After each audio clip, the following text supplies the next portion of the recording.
বিসমিল্লাহির রহমানির রহিম। আসসালামু আলাইকুম। আজকে আমি কাঁচা কলা দিয়ে মাছ দিয়ে রান্না করব। একদমই তেল দিব না, তেল ছাড়া রান্নাটা করব। বাই দা ওয়ে, আমি মাহমুদা খানম, মাহমুদা ডাইন থেকে সবাইকে স্বাগতম।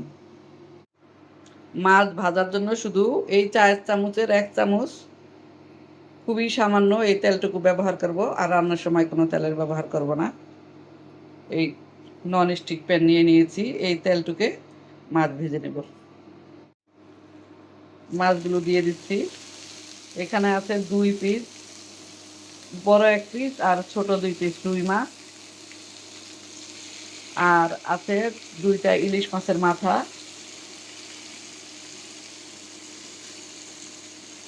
আছে 2টা চিংড়ি মাছ। এই 3 রকমের মাছ একসাথে কাঁচকলা দিয়ে রান্না করব।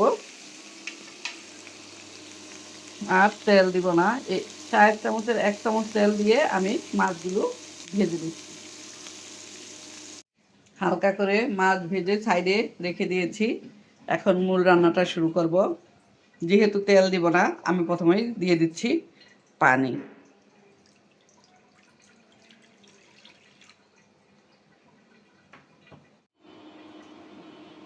দিয়ে দিচ্ছি মরিচের গুঁড়া, ধনিয়া গুঁড়া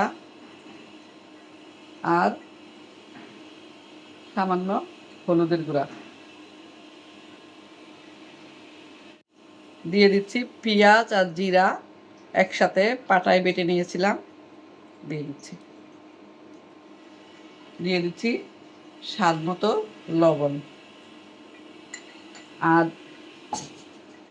দিয়ে দিচ্ছি কাঁচকলা।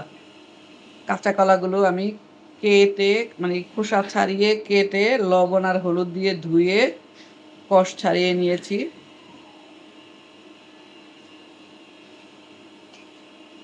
এখন ঢাকনা দিয়ে ঢেকে 5 মিনিট রান্না করব। ঢাকনা দিয়ে ঢেকে কলা, কাঁচা কলা আর মশলা কিছুক্ষণ কষিয়ে নিলাম। এখন এর সাথে অ্যাড করছি এডিশনাল গরম পানি।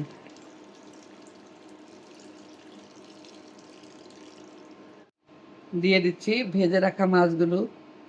কলা সিদ্ধ হতে সময় খুবই কম লাগে, অল্প সময়ে কলা সিদ্ধ হয়ে যায়। রুই মাছ দিয়ে দিলাম। দিয়ে দিচ্ছি চিংড়ি মাছ। মাছের শেষ, ফ্রিজে যা যা অল্প অল্প ছিল সব একসাথে রান্না করে নিলাম। দিয়ে দিচ্ছি ইলিশ মাছের মাথা। গ্রেভি ভালোভাবে ফুটে উঠেছে। এ পর্যায়ে দিয়ে দিচ্ছি বাটা বাঘার।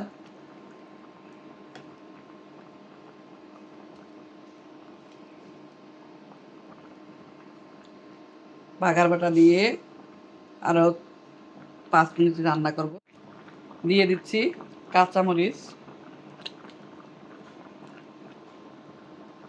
ঢাকনা দিয়ে ঢেকে 5 থেকে 7 মিনিট রান্না করব। তেল ছাড়া, তেল দেইনি বলে স্বাদের একটুও হেরফের হবে না। স্বাদ বরং তেল দেওয়ার চেয়ে বেশিই হবে। স্বাস্থ্যও ভালো থাকবে, খরচও কমবে। সবাই ভালো থাকবেন, সুস্থ থাকবেন। ফিরে আসবো নতুন কোনো রেসিপি নিয়ে। আল্লাহ হাফেজ। আসসালামু আলাইকুম।